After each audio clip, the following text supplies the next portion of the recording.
All right. Well, welcome, guys. Welcome to the session here. Really glad you're both here. Let me introduce you both. Chris Wright runs Liberty, friend for a long time, a good voice for the industry, and a good thinker in energy broadly. Really pleased you're with us today, Chris. And I know you love to have good dialogues, and that's what today is about. Glad to be here, Scott. Yeah, and Julio Friedmann, known long time too.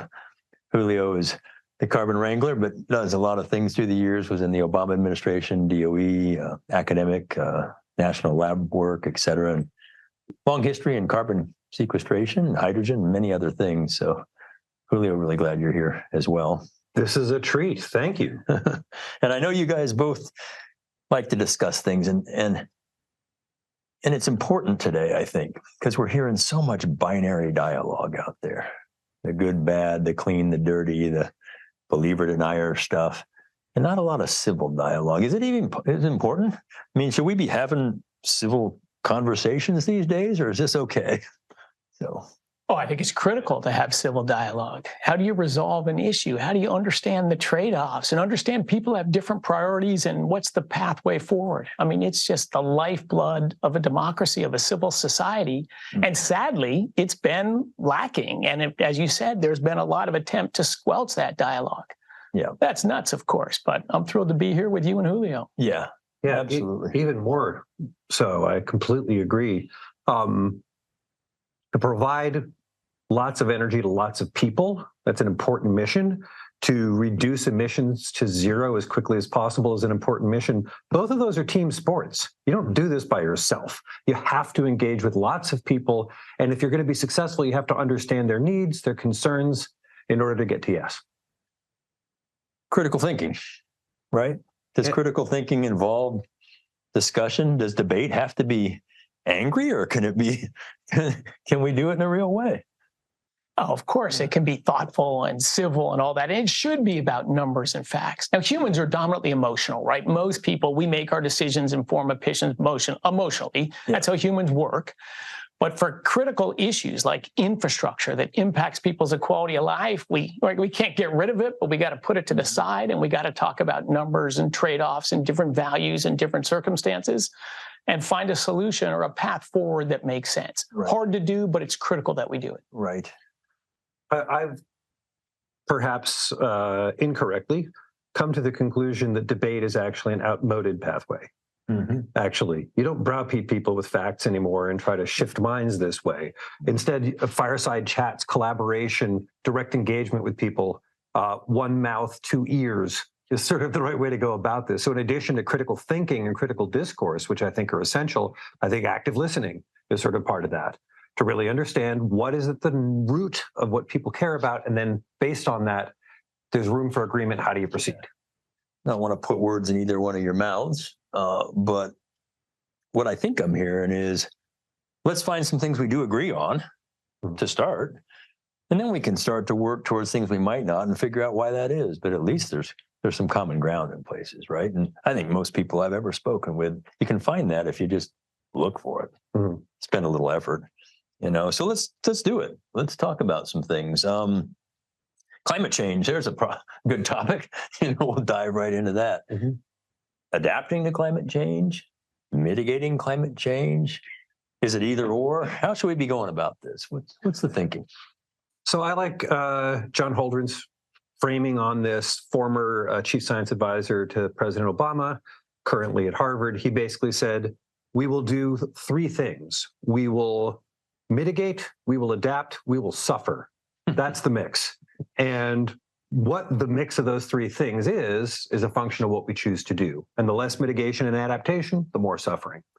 So I think we're in a post-moral hazard way of thinking about this. We think it's just really climate change is about time more than anything else. We're on the clock.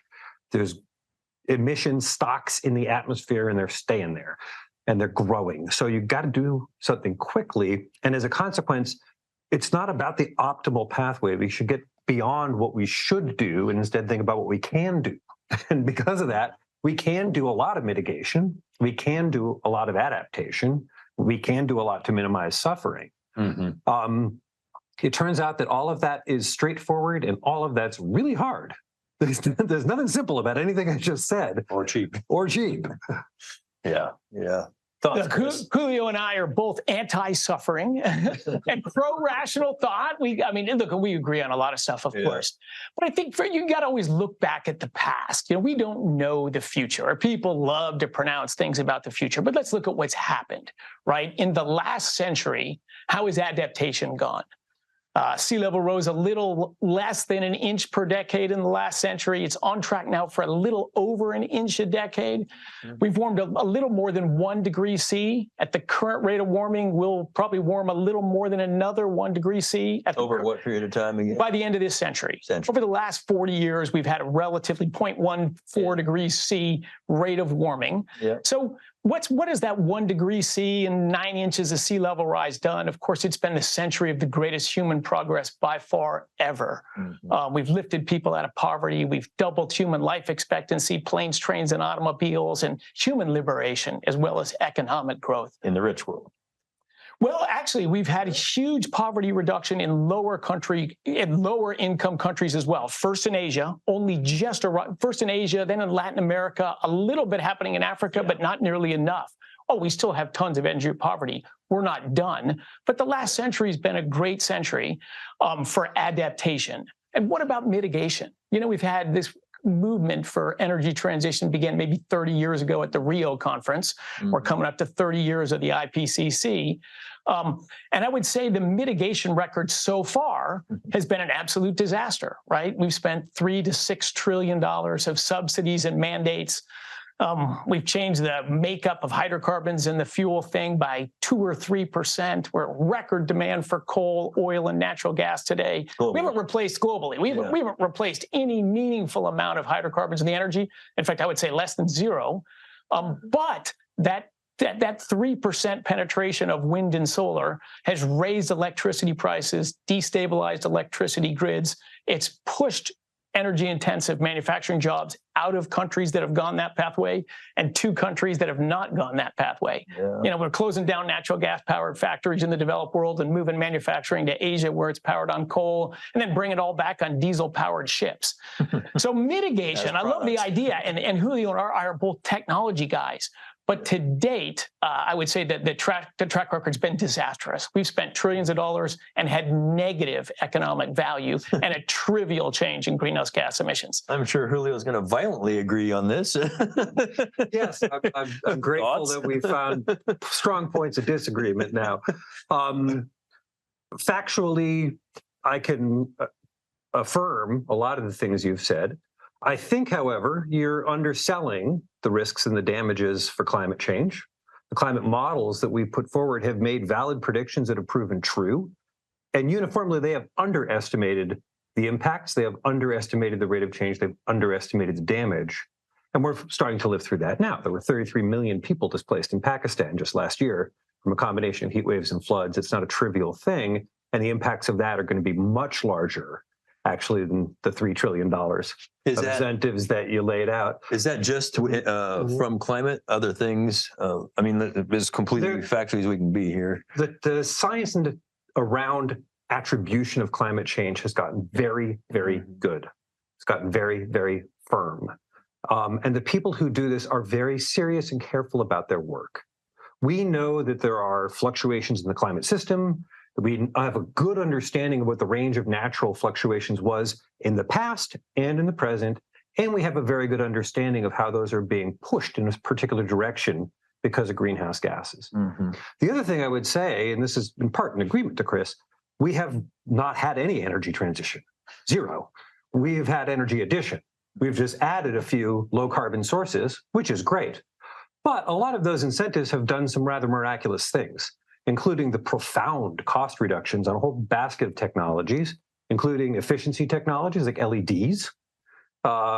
Solar and wind, of course, have had radical cost reductions. We are at the edge, I think, of seeing massive cost reductions for things like green hydrogen, advanced nuclear, geothermal, carbon capture. Battery technology has gone down, and a lot of those investments were to position the present for the future. So those investments 20 years ago were tee us up to a place where now we can deploy in a useful way. That, however, does not, and don't want to be glib about this at all. We are still not anywhere close to a trajectory of 2 degrees. We are on a 3.5 degree trajectory now. If all the world's nations made the commitments they said they're going to make, then we're on a 2.3 degree trajectory. Are we that precise with it, Julio? I mean, can we really say 2.3, or what's the bandwidth? What's the error bar there? This is, again, a good, thank you for asking that. That's a shorthand for a complex scientific statement like, based on the thousands of models and the mean and median values of the models, you can say with a 66% confidence level that we're on a 2.3 degree trajectory, right? But there's kind of a window. There is, and again, I want to come back to the point I made before and then turn back to Chris, because he's been very eager to go. I do believe that we have been very good about predicting certain aspects of the system. We've been good at temperature. We've been, say, bad at hydrology. We're doing a pretty bad job of that. But generally, we have been accurate about the black box radiation of the Earth. We've been really good on that. And then we have underestimated the impacts. Sea level rise is growing at a more rapid rate now than in the past. Temperature is swinging at a more rapid rate now than in the past. And ice is melting at a rate that was completely unprecedented. The Arctic ice cover has disappeared 22 years before it was supposed to. So this kind of change of impacts is something that we have to be humble about in terms of how poor we've been at understanding the full consequence of it. Interesting.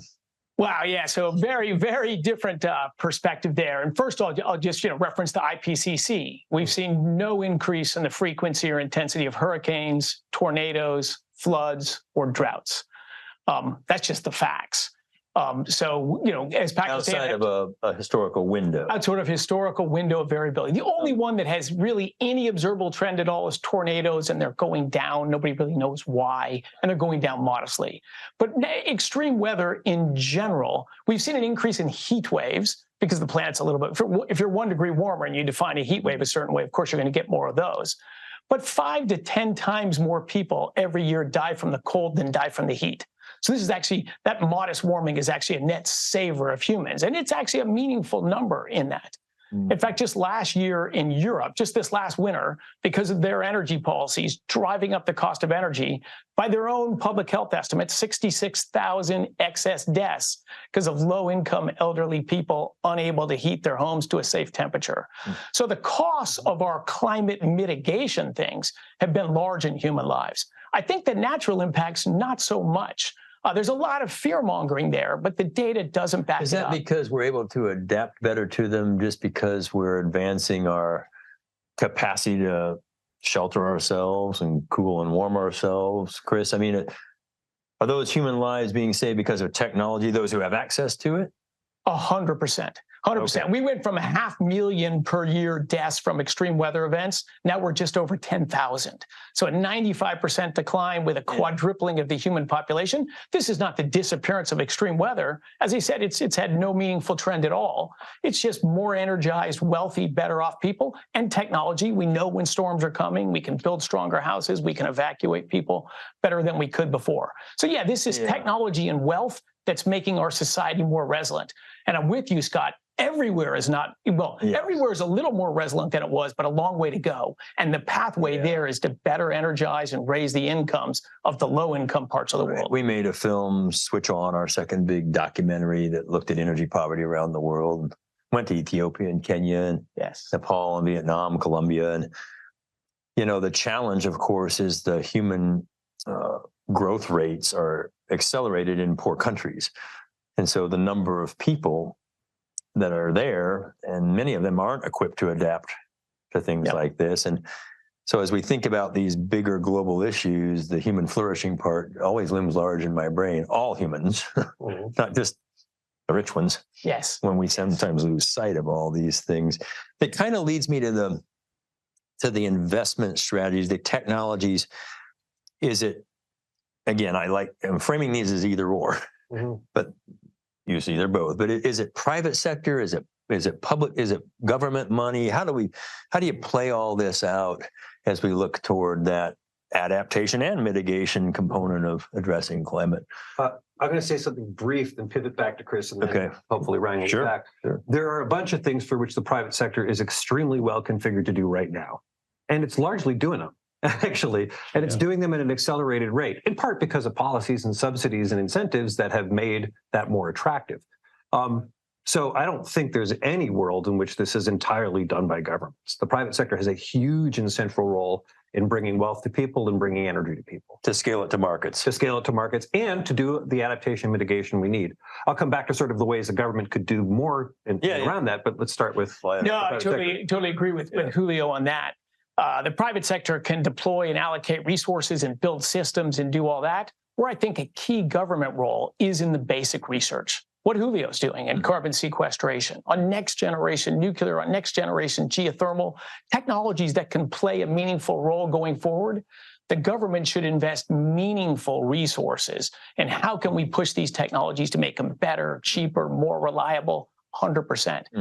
And the government's doing some of that. In fact, a fair amount. But We're talking U.S. now, or you think the bigger? U.S. and globally. Of course, this is a rich world investments that are happening. Right. But what I think the government's doing catastrophically wrong is the vast majority of their money and subsidies are not for research, not for making technologies better. They're deploying politically popular, low energy density, intermittent, unreliable energy sources that have just destabilized our electricity grid, made energy more expensive, don't really have a prospect of being a meaningful solution in the future, but they're politically popular and now a big interest group behind them.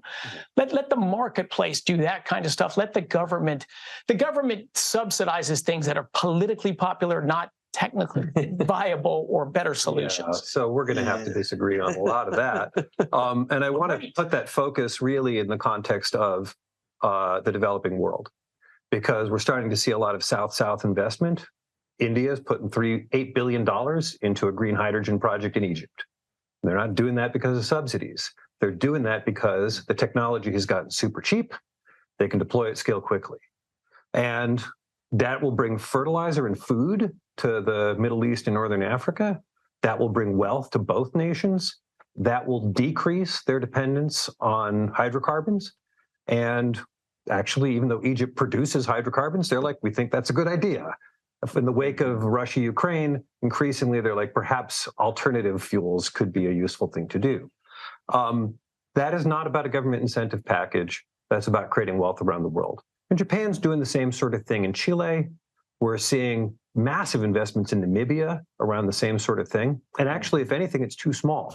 And part of the reason it's too small is because the profile of risk and investment for risk can't really be done here on the private sector. Interesting. And there you really need something like a multilateral bank, or you need governments to provide first loss or some other kind of mechanism that may not even cost the treasuries anything, but will reduce the risk profile. And this is most clear around something like cost of capital. Cost of capital in an OECD country is 1% to 4%. Cost of capital in Nigeria is 14% to 24%. And there's reasons for that. Governance, among others, but you can't possibly finance these projects with that kind of debt finance. Yeah, so you're saying that these are not cutting edge technology, risky development things. These are taking what we know today, country to country, and deploying them to address major challenges right now. And I think we're seeing a lot of action in bilateral work between countries, not these big multinational cod fabs, which have a terrible record. Those don't really work very well. But we're seeing the United Arab Emirates, which certainly understands hydrocarbon and traditional energy well. They're putting a lot of money into clean technology, and it's not because of political pressure. Clean being? Clean, in this case, they're putting money into kind of everything. They're putting money into solar, wind, waste to energy, and nuclear. Interesting. And they're doing all of that because they see their future in that. They've got a new reactor. They're from Korea. Yeah. And again, that kind of sort of nuclear reactor. A new nuclear reactor. And again, national bilateral things. We're seeing, for example, Denmark coming forward and cutting bilateral deals with a bunch of nations. Singapore is starting to do this. But they are not investing overwhelmingly in conventional energy. They're investing in these newer kinds of energy that are near zero emissions technologies because they see their future there. Right. Yeah, look, when trillions of dollars are sloshing around, of course, good things are going to happen. I'm not saying everything's bad, Julio, not saying everything's bad. The vast majority of our spending or whatever, to date, it's been solar and wind, and now solar, wind, and batteries. These have, and we'll come back to them, I think, later, these have virtually no prospect of being meaningful contributors to the electricity system. The problem is just the wind doesn't blow for days and it's cold. Where does that energy come from, right? That's just an idle natural gas plant that's got to be turned on. We say the answer is going to be energy storage. Today, all the batteries in the world are a little over 1 minute of grid storage. If everyone builds all the batteries at the aggressive rates we heard, they'll get to 10 minutes by 2030, right? We need days. And to build batteries for storage for days, you take wind and solar and make it many times more expensive. It's already, of course, a driver of electricity prices going up without it. Make sure, I want to just do a level set real quick. Make sure people understand that what you're describing is not just when the wind isn't blowing occasionally or the sun goes down at night, but these periods of time when intermittent sources have to have something there to make them reliable. And we're told solar and wind are cheaper. They are. They've come remarkably down. But again, that's currently an LCOE, levelized cost, which is at the bus bar or the plant gate. It's not to you or to me. It's what to get that to me, you have to have something there backing it up reliably. Am I right here? Exactly. I mean, the levelized cost of ownership, it makes no sense at all with an intermittent source. It's like saying, would you pay the same thing for an Uber and you didn't know when it was going to arrive and you didn't know where it was going to take you? You know, that's just an unrelated phenomenon to an Uber that arrives when it says and drives you where you are. Right. So, yeah, randomly getting electricity sometimes and not other times has almost zero value itself. So an example of more expensive electricity would be California. Germany, the United Kingdom.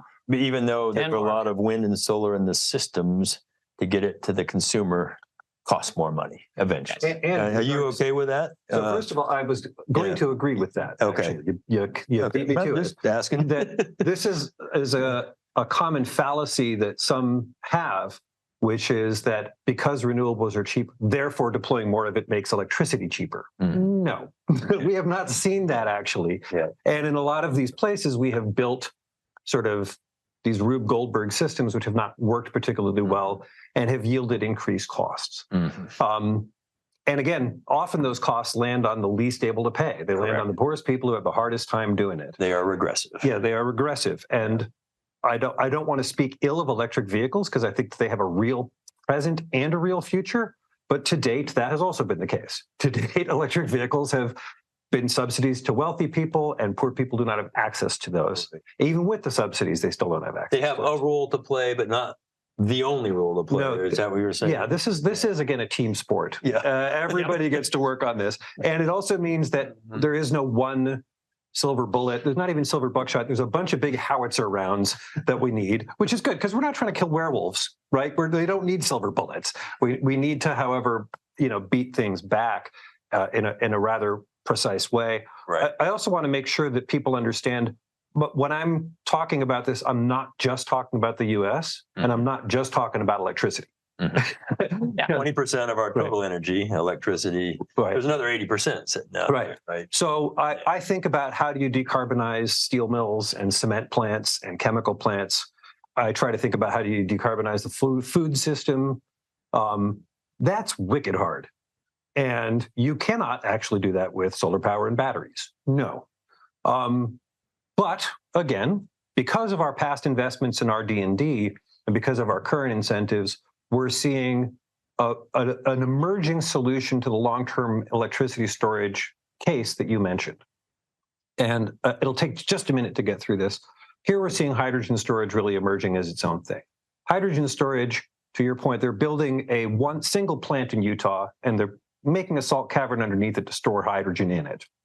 That hydrogen will have 150 times the density of all the batteries in North America in one little salt cavern. Yep. So it can do through the Dunkelflaute, and thank you for allowing me to say Dunkelflaute, through the times when it's dark and there's no wind and there's whatever, you can actually get weeks or even months, you can get that seasonal variance under control. And we have 4 Strategic Petroleum Reserve salt domes. If one of those was a hydrogen dome, we could actually stabilize the Eastern Grid Interconnect and even ERCOT, depending on where we put that dome, to a certain extent.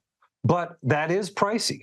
It is expensive. And that plant that they're building for the city of Los Angeles costs a bundle, and the rates are going up as a consequence of that. Yeah. So none of this is cheap, free, or easy. That's the part where I think I agree strongly with Chris. None of this is cheap, free, or easy. It's going to take a lot of work and a lot of effort to bend the curve. Yeah. And we can't be sort of cavalier about how effortlessly the market will deliver this. Vilkeflanta being a word literally invented for long periods of calm, right? Yes. Cold, calm in the winter. Yes. Cold, Cold, calm, and dark. I want to disagree with Julio's conclusion as well. Yeah. And this is what's different about our dialogue than too many dialogues about climate change. Julio and myself and you all acknowledge everything has trade-offs. There's no free lunch. Right. People think there's going to be cheaper, cleaner, better electricity. Well, of course, everyone's for that. Everyone's for that. Yeah. The question is, how much cost is okay? Who bears that cost? You know, if we spend $100 or $200 a ton to abate CO2 emissions, and the benefit of that is $10 or $20, like, to me, that's a human impoverishment program, not a, in another factor of 10, we're going to be there. So hence my focus, and I think Julio's focus, it's somewhat as well, is technology. Let's keep getting better, but let's not crash ahead and impose on everyone stuff that just makes energy more expensive and people's lives harder. There's a lot of words being out there now used: sustainable, renewable, green, clean. What does clean mean? Well, look, I'm an outdoor adventure guy, longtime board member of an environmental group. So you get a wealthy society, you want clean waters, you want clean air, you want beautiful wilderness to enjoy. I'm lucky in my entire lifetime. The waters of the U.S. have gotten cleaner. The air has gotten cleaner. The area protected in wilderness has grown. The large mammals. When I was a kid, I lived in Colorado and was in the mountains all the time. Yeah. I never saw a bear. I never saw an elk. I never saw a moose. I see them all the time now, more than I want to see them. Yeah. You know, so there are some great. Why is that, Chris? What's happened in your lifetime? What's caused that? Look, part of that's control on hunting. You know, I mean, why has the polar bear population exploded? It's not because a little bit less ice is good for them. It's just because we've stopped killing them. So part of it's land management. Part of it is cleaner water and cleaner air and better care for ecosystems. What about, is it regulation? I mean, do we have the wealth to regulate and keep these things clean now? We do. The Clean Air Act, I think, was very practical. You know, we've had 80% drop in emissions of things that we think of as pollution and clean air. So to me, that's what clean means. Today, clean is often used for another thing, which is lower greenhouse gas emissions. And to me, that's very deceptive, and that's a destructive misunderstanding. Kids are like, they're going to be choking on more carbon dioxide in the atmosphere, and they feel this. You know, we've created all this anxiety. 20% of kids have nightmares about climate change. College kids don't want to have kids because they think the planet's going to pot. Greenhouse gases are different than pollution. You can't have life on Earth without water, oxygen, and CO2. Those are our three most essential molecules. One of them does absorb water vapor absorbs far more infrared radiation than CO2. But so understanding the balance and trade-offs with that is very real. Climate change is real. Greenhouse gases are a real thing, but they're not pollution. So calling solar or wind clean, even though they have much larger impacts on the environment than oil and gas, I think is sort of a misnomer. They're lower greenhouse gas technologies. So it's a component of it. Clean to you. Thank you. Yes. Because I do think we actually need, as soon as we can stomach it, we need a system with near zero greenhouse gas emissions. So I definitely include that as part of my definition of clean. I don't tend to call CO2 pollution, in part for the reasons that Chris said, but we just can't keep chucking it in the atmosphere either. Like that's not going to play out well for any of us. So I have put together a framework in my mind now, which I call ASCII. Sorry for the acronym, folks. I just couldn't resist. Abundant. It has to be available when you want it. 80% of the day. You know, you need energy, you get it. It has to be sustainable, which means you can't pollute in criteria pollutants, water and stuff like that. We can't destroy ecosystems to do it. We can't chop down rainforests and call that sustainable. And we can't emit greenhouse gases in any substantial volume. It has to be cheap. That's the C in ASCII. Because if it makes it really expensive, that is also a human impoverishment program. Yep. That doesn't help Right. humanity if the energy gets more and more expensive, right? Yes. Because cheap energy helps people thrive. And it makes better societies and it makes better people. Mhm. And energy, not just electricity. We need fuels, we need heat, we need these things in abundance as well. Right. And so, but in that context, sustainable to me means those three things. You can't continue to pollute in a conventional sense, you can't destroy ecosystems, and you really can't continue to emit greenhouse gases. Yes. That's a good acronym, ASCII. I like it. Mhm. Affordable, reliable, clean. There's lots of different ways to look at these, but I think that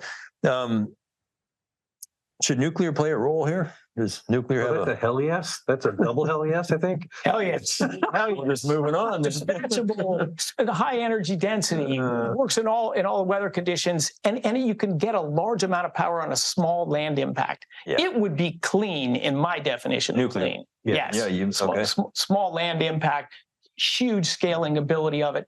And as we talked about earlier, Scott, electricity is 20% of global energy, Right. but 90% of the dialogue about the energy system. It's just Right. where everybody talks and focuses, but it's just one sliver. Nuclear can provide high temperature process heat. It's the most important thing we get from energy because it's from high temperature process heat that we can make steel and cement and plastics and fertilizer and all the materials you need to make everything else. We can't make wind turbines or solar panels without high temperature process heat, and we can't get them from wind turbines or solar panels. Right. So yes, I'm a huge nuclear fan, and I know Julio is as well. Yeah, very much so. I call nuclear heat medium temperature, not high temperature, because it doesn't get up to 1200 or 1400. Even the advanced reactors don't get that hot. Very, very reasonable correction. Yeah. It can provide a significant amount of process heat, but not all of it. I totally agree. It provides so much heat. Yes. I don't want to debate this. Like it's plenty. It's going to be good. Right now the challenge with nuclear is not public acceptance, and right now the challenge with nuclear is not waste. Those are Unless you're in dimensions. Europe. Unless you're in Europe. Well, in Europe, there's a whole other set of challenges. I won't get into that. The real challenge today with nuclear is cost. We just had a plant open in Finland. It came in at $14,000 a kilowatt. It came in at 150% over budget. Okay. In Finland. Yeah, in Finland. Yeah. And same thing with the US. The Vogel plant came in 115% over budget and 150% over time. Right. So, But China's building them. China's building them. Korea's building them. They're not, to my knowledge, too much over budget or time. There's a question about when will there be the Chinese Chernobyl, because they do not actually have a regulator That's a scary thought. that will prevent those kinds of problems. And sure as shooting, we're going to see that. We're going to see that in our lifetimes. And I've seen that up close on the ground. I believe that for real. But we know how to reduce costs. This is the thing. This is the one thing we know how to do. The one thing we know how to do is reduce costs. And we do that by putting the foot to the pedal on innovation. And then at the appropriate juncture, which some people will disagree on, you provide the market pull that will bring it into the market. Yeah. And that could be a tax break, that could be a firm purchase agreement, something. But we learned with the Loan Program Office at the DOE that even if you make it super cheap, it's too risky for a lot of investors. They just won't build the first plant. So you need to build 4 or 5 to de-risk the plant, in which case the private market's really well configured to pick that up. Yeah. My friend Tom Fanning. I agree with all Julio said. Tom Fanning over Plant Vogel, Southern company, man, pulling his hair out, right? Oh, Long time. You mentioned a couple things that we know how to do. How much do you see regulation being part of that cost? How do we not get rid of it? We have to have it, but streamline it, Julio, the NRC and everything. So if I had one magic wand wish right now, it would be permitting reform. Yeah. For real. This is one of the few things in the U.S. that all politicians can agree on. They can say, we need permitting reform. At that point, all agreement breaks down instantly. But we all know that what we have today ain't working. And we must build incredibly rapidly, not only to grow wealth in this country and other countries, but to beat back climate change fast, to enable trade, to enable jobs, all these sorts of things. We need to build a lot quickly, and we're sure not doing that. I do want to say that there is still going to be a role for regulation. And when regulation is clear and binding and down and timed sensibly, then it ends up being very useful. The example of the sulfur pollution controls was an example of that. They said it will be big, binding, and down. You got 15 years to do it. Allons-y. And then they went. So, but we also have to remember, and I think we got to be humble about this. Last time I checked, Russia still exists. Last time I checked, China still exists. Last time I checked, Saudi Arabia and India still exist. We need solutions that work for them. That's an innovation challenge as well. Yeah. And we don't regulate those countries. I learned that in the Obama administration. Turned out we don't make policy in other countries. No, we don't. And when we try it, gave a talk to a board yesterday, and those are the 4 exact countries when you start thinking about Mohammed bin Salman and Xi and Putin and Modi. Mm-hmm. That is it's a critical block to the world today, not just in population, but those partnerships. How are they going and where are they headed? You know, it's big things, big thinking.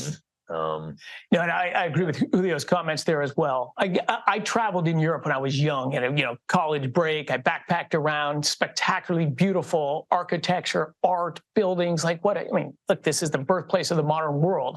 But I looked at it, and it was becoming a museum. It was very hard to do something new there and very easy to stop something. And I said, thank God I live in the United States. And I was coming back at 20 years old to launch my entrepreneurial career, which has been fantastic.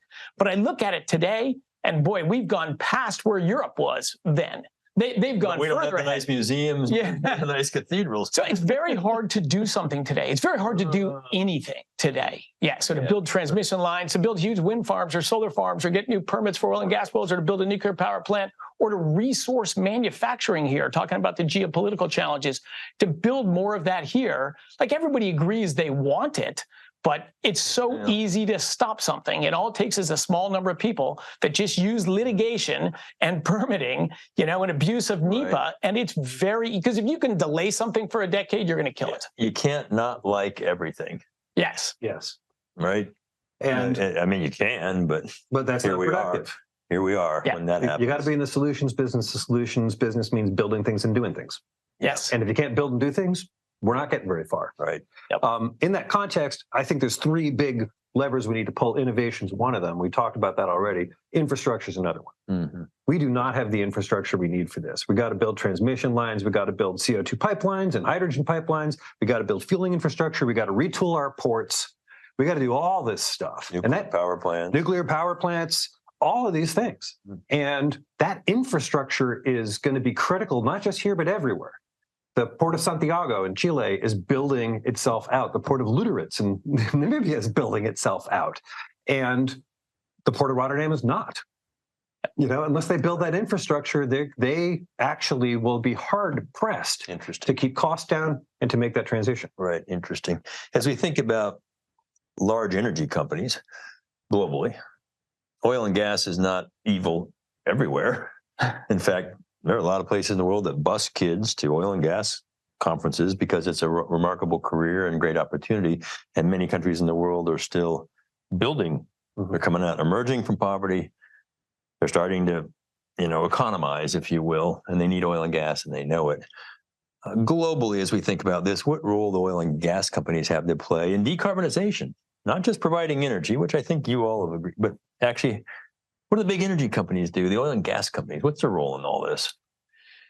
So they make the energy that makes the world go round in spite of the demonization in this country, right? And a quick comment on that, like all the attempts, the all-of-government approach that's always justified in the name of climate change. Stopping drilling on federal lands here doesn't change the demand for oil and gas. Just means it's going to be drilled somewhere else and brought over here. So it has nothing to do with climate change. But most things done in the name of climate change don't have anything to do with climate change. But the main impact of this stuff is just on the margin to reduce a little bit the production of oil and natural gas, which just makes it more expensive, which makes our industry record profitability today. Like we're the 1% of the winners from these policies, but 99% of the people get more expensive, less reliable energy, and you get blamed. Fear and anxiety. You price manipulator. Yeah, exactly. We just turn the price up.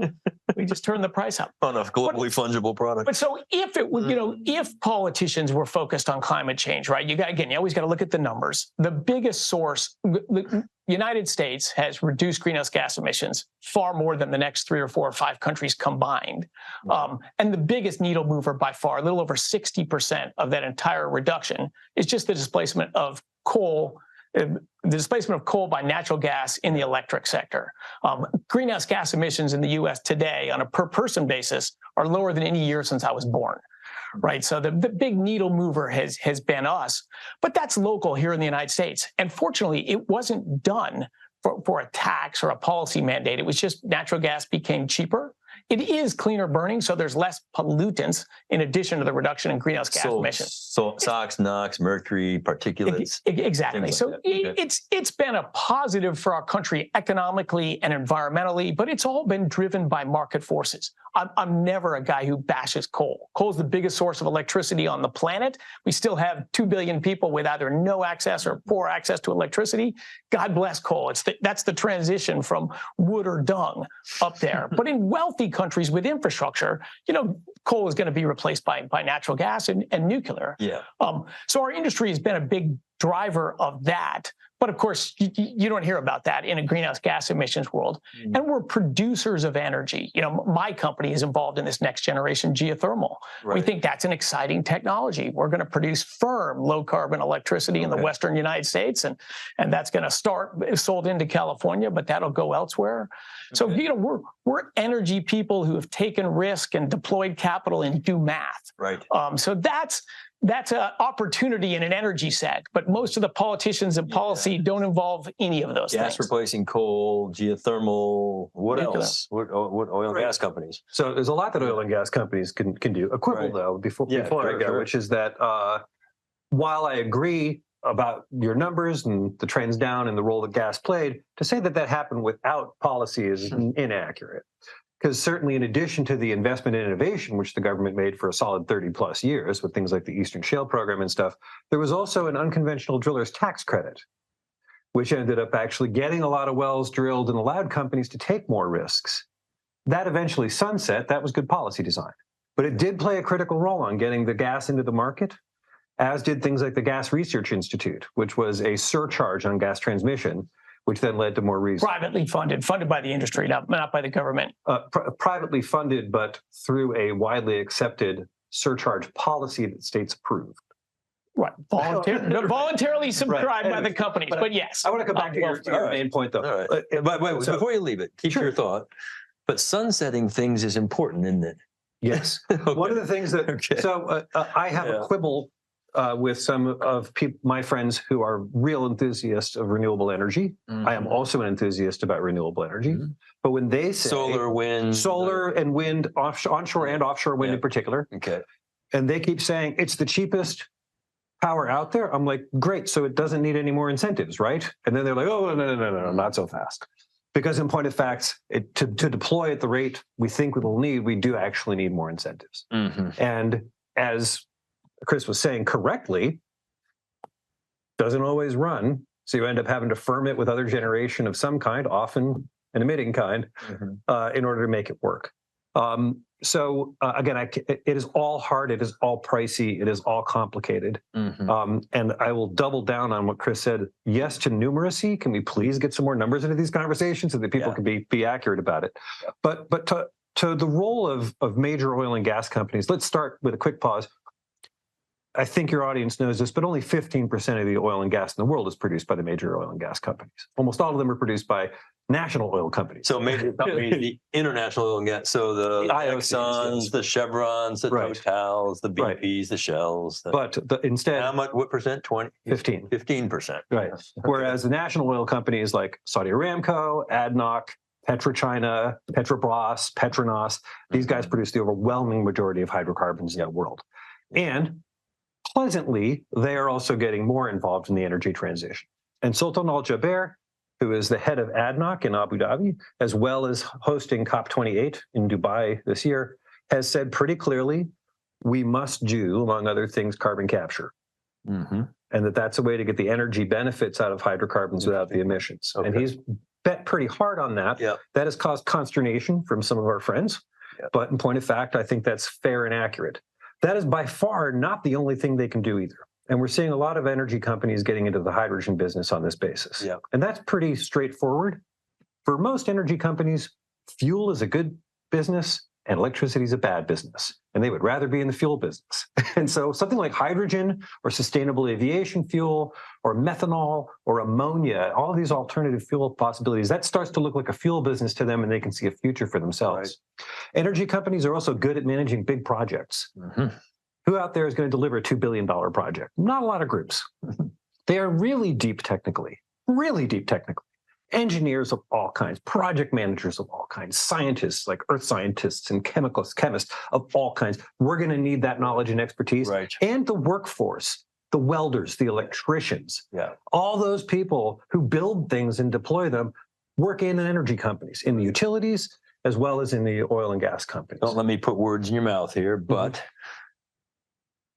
I hear you saying, I think, that if you're interested in making a difference as we move toward the future, and I'll talk about transition in a minute, it's a remarkable industry to be in if you're a young person. It is. And I think it's disheartening for me to see people who are starting their careers in the oil and gas industry and thinking they're bad people. I'm like, no, not right. No. Right. You are, back to Chris's point, the demand hasn't stopped. Right.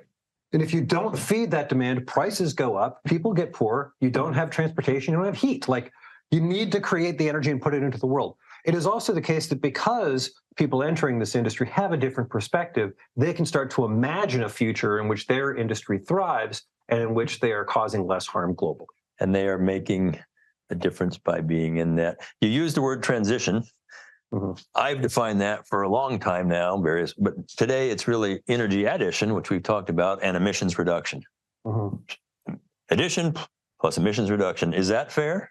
Was that a reasonable definition of transition? That's a reasonable definition. The transition is part of the source of the problems Julio just spoke about. Most people think, oh, we're 10 years into a transition, and in 10 years or 20 years, we won't have hydrocarbons anymore. Like, the chance of that happening is zero.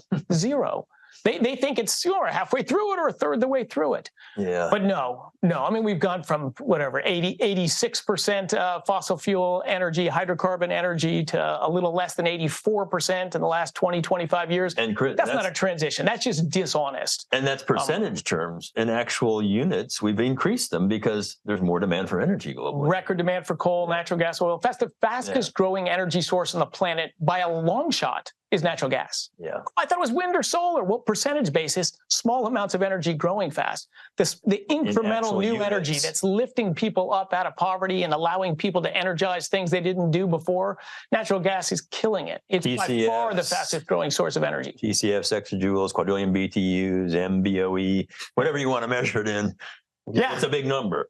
And in fact, in the United States today, the percent of the energy we consume, forget where it's produced, the percent of the energy we consume, all primary energy that comes from oil and gas, is at a record high.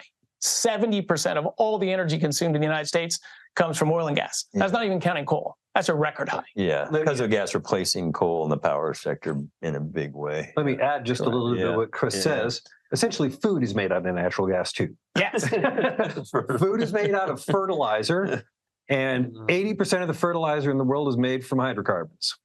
Almost all of that's natural gas. Yes. And it is also the case that half the nitrogen molecules in my body came from that. So I like food, it turns out. We can't feed most of the world without these fertilizers. Right. We can make the fertilizers better, we can use less of them, but don't mix things up. Like, we need the energy not just for heat and mobility and these other things. It is actually not only how we built everything we've built, it is also how we eat every day. So I do not demonize gas at all. Quite the opposite. I look at that and say, hey, gas is terrific. Is there a way that we can actually sort of do two things at the same time? One is to super accelerate it for the energy transition. Dumping more LNG on the market might reduce coal in other countries. Is there a way to make that firmer? Is there a way for companies like EQT, owned by the Wright brothers, is there a way to think about them buying coal plants overseas and displacing those coal plants with natural gas? Like hardwiring a transition and actually decreasing emissions while increasing energy access. Similarly, is there a way to manage the lock-in questions that people reasonably have? And I think the answer is yes.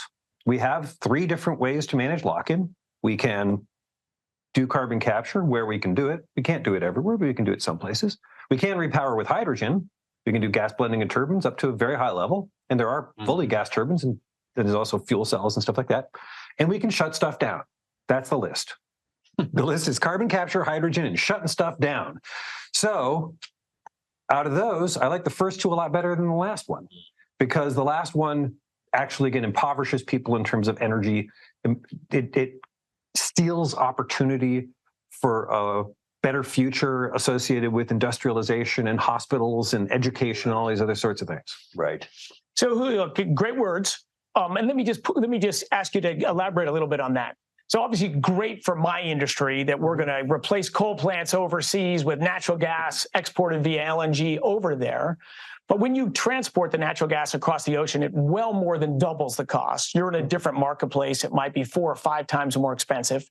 So landed in Indonesia or China or Vietnam, it's massively more expensive than locally mined coal now. So we would get lower emissions and lower particulate matter, cleaner air. We'd get all those things out of it. But if it doubled the price of electricity for low-income people getting their first access to electricity, is it still a good thing? I think that this ends up being proved out on a case-by-case basis, actually. I think to the point of being numerate, you got to be granular too. Yes, agreed. How is that decided though? That ends up getting decided largely through markets, but let's also be clear, governments have a role in these markets, and they always have. Part of the basis on which Japan has built the LNG business over the years is they said, well, sure, we'll have a 25-year offtake agreement and our ratepayers will pay for it, right? And that did cost more money. It also helped them massively. And there's ways to imagine that in different cases. And it wasn't just the government, it was the Japanese banks and the Japanese equipment manufacturers and the Japanese EPC contractors and the port. They captured more of the value chain in doing that. And as a result, were able to bring wealth to their countries in addition to bringing the higher costs. Exactly. I mean, Japan's a wealthy country, so that extra cost for clean air, they would make that trade-off. They did make that trade-off. It's better for manufacturing gas than coal, so it makes total sense to me that Japanese society would want to do that, and that probably any wealthy society, unless you're nuts in Europe, but a typical wealthy society would make that change. But I just don't know where Indonesians or right now, if you went and asked that, I've been to Indonesia a number of times. If you go and ask those people, if we can make air a little bit cleaner 10 years from now, would you pay twice for electricity? I don't think we'd get a lot of takers. Yeah. So again, I think it ends up being granular and being a package deal. In many countries, they wouldn't take that deal. I think that's been part of the challenge for trying to decoalify a place like Vietnam. Yeah. They just run the numbers and they're like, nope. Yeah. Not going to do that. Yes. Right. We filmed in Vietnam we looked at the whole coal thing there, and they just said, we got to do that. Does that bring us back to nuclear, though? Is small modular nuclear reactors a partial solution in countries? They're pricey if you have heavily regulatory, but if I'm sitting in a place and I don't have much, and I need something that once the plant is built, the actual electron is pretty cheap coming out of nuclear. Is that a substitution for coal? In some of these places, in a Bangladesh, or not? I think it is. I think it is. I think it is in Africa, right? Because they're very short of infrastructure. There's not a lot of transmission infrastructure. Also hard to build anything there. But if you have a town or a city and you place a nuclear reactor there and you only have a local grid that already exists, 50 megawatt, 100 megawatt, upgrade your local grid and power those things. Yeah. Because for gas to displace coal, you need infrastructure. Yes. Coal is like oil. It's easy to transport. You put it on a train, you put it on a boat, you put it on a truck.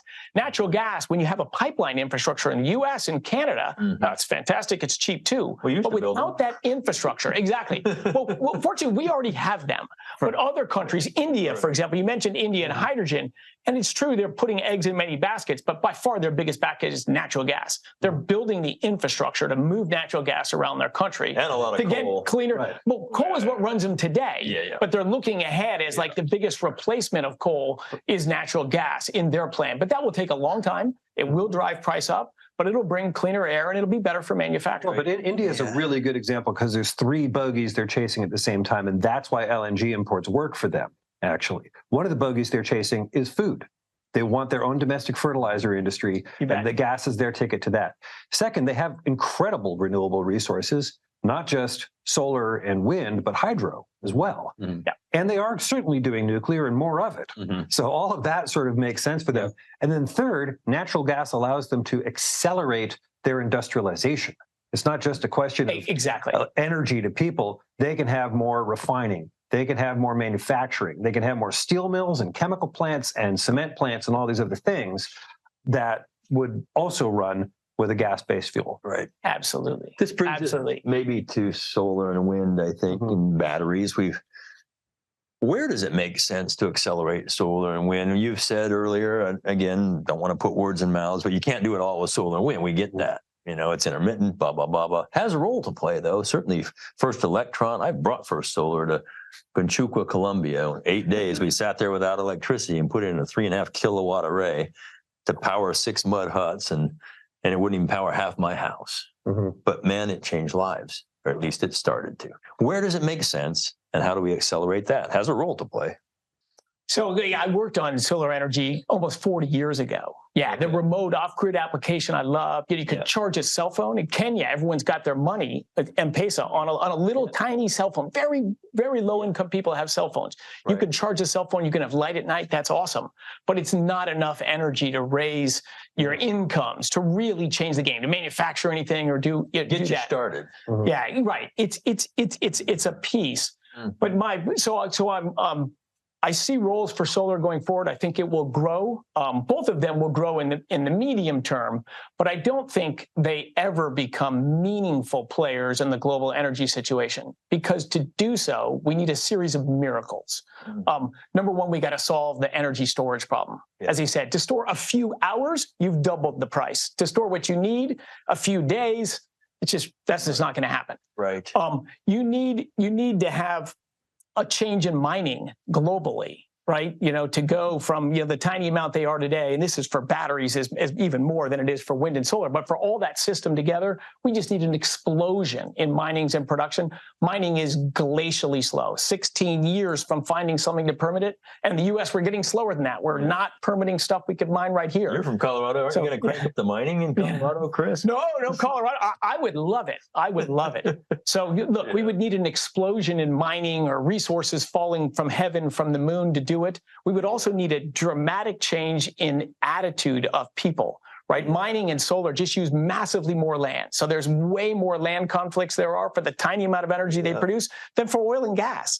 So for them to become meaningful, humans would have to just decide we're not going to complain anymore. And then the last miracle you need is a massive change in the weather system. Julio may think this is coming, but where the people live in South Asia and China and India and Bangladesh and Pakistan and tropical Africa, there's actually terrible resources there. There's not meaningful wind resources. Solar resources are far worse than you think because it's so cloud covered.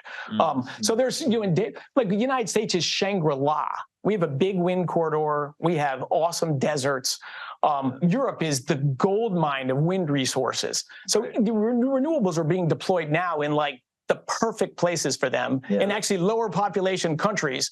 And I would say by sort of objective metrics, they're failing miserably in the best possible places. We always develop our best resources first.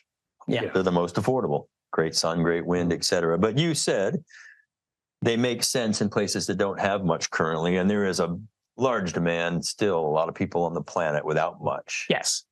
Right. We're good with that. We're good with that. And Continue. And in that context, I would agree with some of what Chris said. Nairobi has 5 million people in it. Yeah. They have no roofs. Rooftop solar is not going to work there, right? Yeah. And in fact, Kenya is not great for solar. Kenya is great for geothermal. Yep. And it's great for wind. So those are good resources. Not bad for natural gas, potentially. Not bad for natural gas. But they could very much develop the wind and geothermal resources at a much greater clip. Yeah. Whereas a country like Uruguay, okay, solar resources, but really good wind resources, really good hydro resources. So they could do a lot more there. Chile's got all three. Yeah. Namibia's got bonkers good solar and wind resources. South Africa, pretty good wind, terrible everything else for the most part. So for them, nuclear is going to be a better fit.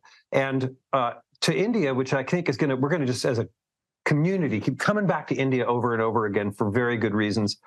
And one other country, India is deploying a lot of solar and wind and hydro, and they're going to deploy a whole lot more, and it's going to help. But to your earlier it's not point, going to be meaningful. I disagree with that. And in part, I disagree with that because they're building the infrastructure you need to make it meaningful. And that's a difference. Because if you don't have the infrastructure, you're correct. But if you do have the infrastructure, then they can harvest that abundance in a place like Rajasthan and use it in a place like Ahmedabad. Power lines.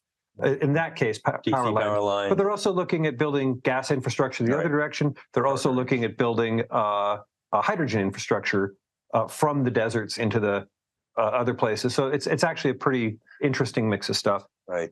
One country, though, which is going to matter a whole lot, which we are also going to be talking a lot about, is Nigeria. Nigeria has all the oil and gas resources in the world. They're outstanding. They got crappy solar and wind resources. In the northern part of the country, there's decent solar, but everywhere else, like you said, it ain't good. They need a pathway too. It will be the third most populous nation on earth very soon. It'll be India, China, and Namibia. 420,000 million people.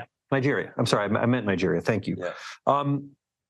I am not going to just relegate Nigeria to the past. I'm not just say, oh, well, those people get to suffer, but Namibia doesn't. Like, that's nuts. Right. We need so much more of this, and solar and wind won't be their answer for sure. It doesn't have the energy density, it doesn't have the resources, it doesn't have the infrastructure. So is it almost a false competition? Or have we created this sort of, you're either a solar and wind or gas and enough to me? We need these things in different places for different reasons. We good with that? Oh, I think Julio and I totally agree with that. It's location specific. It's what works and what does. I always say I don't care where energy comes from, as long as it's affordable, reliable, and betters people's lives. But we're doing things right now. We're actively supporting things that don't fit, and we're imposing those high electricity prices and reduced reliability on a population for political purposes. It's not doing a meaningful movement for climate change. So what we're doing, I think, is politics, we know, is not going to drive an efficient system going forward. But we need the government role. So that Julio and I are both struggling with that. We're almost out of time here, remarkably. Let me ask this. We know we need to add energy globally. We get that. We know that we need to lower emissions in the atmosphere. And also protect our land, our air, and our water. When we do those things, if we continue to have a significant part of our global population living in poverty, I said recently, and I wrote recently, net zero poverty. Don't we have to address the whole human condition in order to also be able to do these other things? I think we can do it without lifting people out of poverty, and I think that's dumb, and I think that's immoral. I think we must pull people out of poverty, not because it's a design constraint. It's just simply human to do so. And our visions of the climate future have been stuck in two terrible models. One of them, not to knock on your show, the big switch, in which everything's the same, it's just clean. And a whole lot of people look at that and say, everything the same, I don't like that very much. Well, the other version's even worse. It's the version where you can't do stuff. You can't burn gas, you can't burn coal, you can't eat meat, you can't fly, like all these things. We need a vision of the future which is based in abundance, in which more people have more access to more energy, and that over time that gets more clean. And that means we got to be generous with each other, and we got to start with conversations like these unless we listen.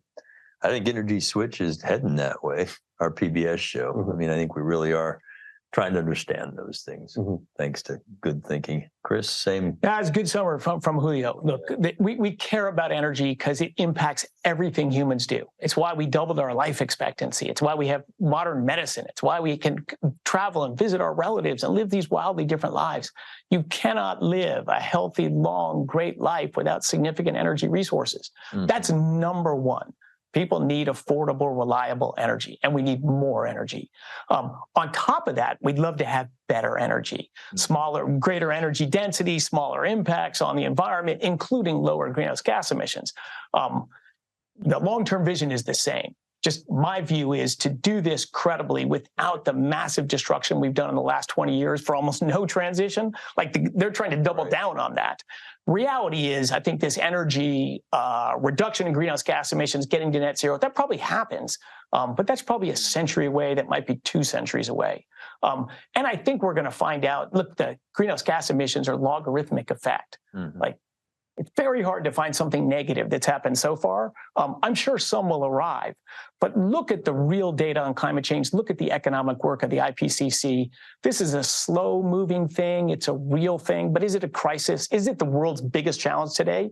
There's just nothing that supports that vision, that it is the challenge. It's the number one issue. It's an issue, but I don't think it cracks the top 5. Interesting. So you have a minute. Say it to camera if you want, to our audience, but a lot of young people out here, they may not have been taught what you just said. They may not in their heart and gut feel that. What would you say to the younger people in the world that are looking at their future and about the things we've just talked about? What counsel would you provide? I'd be 3 points real quick. First of all, it doesn't matter whether you're optimistic or pessimistic, the work looks the same. You got to do the work. Second of all, there are no shortcuts.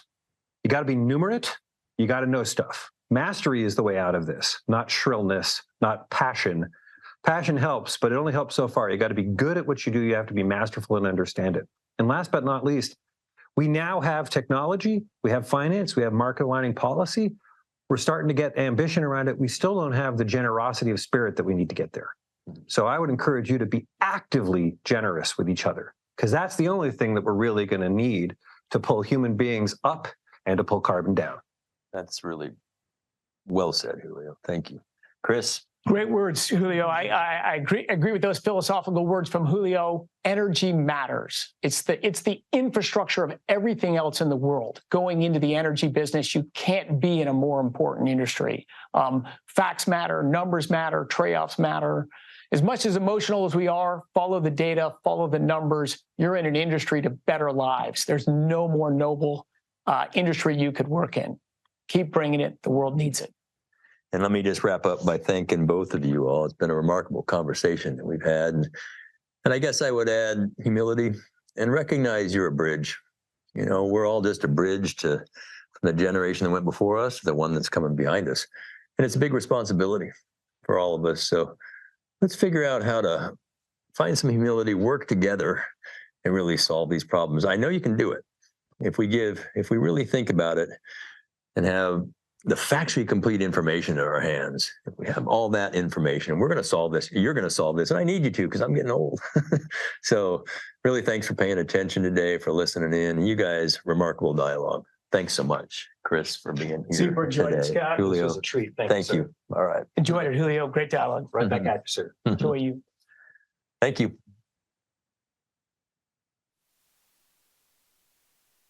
Well, what an exhilarating 2 days it's been at the Evolve conference. Today, we explored groundbreaking ideas and strategies that are shaping the future of our industry. And as with yesterday, we witnessed many passionate conversations around these topics. From the impact of AI and machine learning on energy operations to the growing significance of ESG and sustainability initiatives. I'd also like to highlight the panel that you may have just listened to, moderated by Scott Tinker with Chris Wright and Dr. Julio Friedmann.